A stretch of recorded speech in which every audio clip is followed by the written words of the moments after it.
गेल्या 5 वर्षात राज्यातील राजकारणामध्ये प्रचंड उलथापालथ बघायला मिळाली। त्यानंतर महायुतीने दणदणीत विजय मिळवत आपली सत्ता स्थापन केली। पण असं असलं तरी सुद्धा महायुतीमध्ये सुद्धा मुख्यमंत्री पदाच्या खुर्चीवरनं वाद रंगताना दिसतोय। बघूयात यावरचा हा स्पेशल रिपोर्ट। सरकारची टर्म नवीन असली तरी सुद्धा आमची टीम जुनीच आहे। फक्त आमच्या दोघांच्या खुर्च्यांची बदल झाली। बदल झाली असली तरी सुद्धा टीम तीच आहे। अदला बदल झाली पण बदला बदल नाही झाला। गेल्या 5 वर्षांपासून राज्याच्या राजकारणात संगीत खुर्चीचा खेळ सुरू आहे।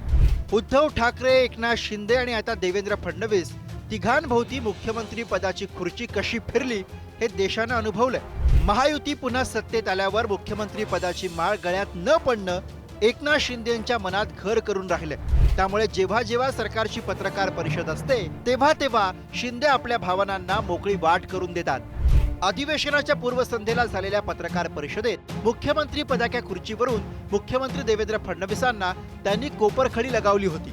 आता अर्थसंकल्प सादर झाल्यानंतर शिंदेंनी पुन्हा एकदा खुर्च्यांच्या अदलाबदलीचा मुद्दा छेडला। सरकारची टर्म नवीन असली तरी सुद्धा आमची टीम जुनीच आहे। फक्त आमच्या दोघांच्या खुर्च्यांची बदल झाली। अजित दादांची मात्र फिक्स आहे।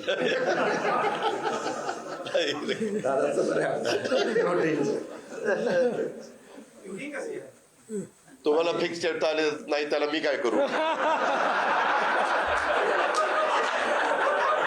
पण ठीक आहे, आमची रोटेटिंग चेअर आहे। अंडरस्टँडिंग आता हा अर्थसंकल्प आहे आपला। गेल्या वेळेस पण आम्ही तिघं होतो, खुर्च्यांची थोडी अदला बदल झाली आहे। मनात तर काही जात नाही ते।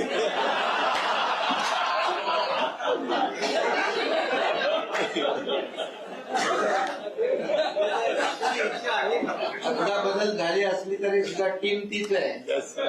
अदला बदल झाली पण बदला बदल नाही झाला। एकीकडे महायुतीमध्ये मुख्यमंत्री पदाच्या खुर्चीवरून शिंदे, फडणवीस आणि अजितदादांमध्ये कलगीतुरा रंगतोय, तर दुसरीकडे विरोधी पक्षनेते पदावरून विधानसभेमध्ये कलगीतुरा रंगल्याचं पाहायला मिळालं। झालं असं की विधानसभेचं कामकाज सुरू झाल्यानंतर आमदार अजय चौधरी हे विरोधी पक्षनेत्यांच्या आसनावर जाऊन बसले। ही गोष्ट लक्षात येताच मंत्री शंभूराज देसाई यांनी विधानसभा अध्यक्षांना आपण विधानसभा विरोधी पक्षनेत्याची निवड केली आहे का असा प्रश्न विचारून ठाकरेंच्या शिवसेनेला टोला लगावला। अशी माहिती हवी आहे की आपण विरोधी पक्ष नेत्यांची नियुक्ती केलेली आहे का या सभागृहामध्ये? कारण विरोधी पक्ष नेत्यांच्या आसनावरती सन्मान्य अजय चौधरी साहेब बसलेले आहेत।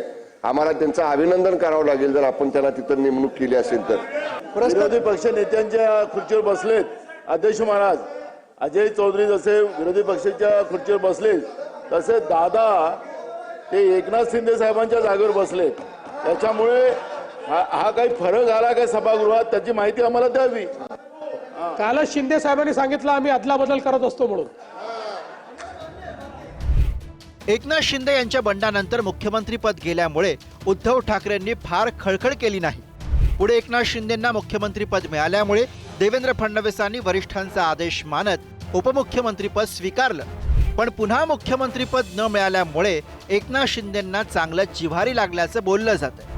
त्यामुळे एकत्र पत्रकार परिषदेत शिंदे, फडणवीस आणि अजित पवारांना चिमटा काढण्याची संधी सोडत नाहीत। ब्युरो रिपोर्ट, पुढारी न्यूज।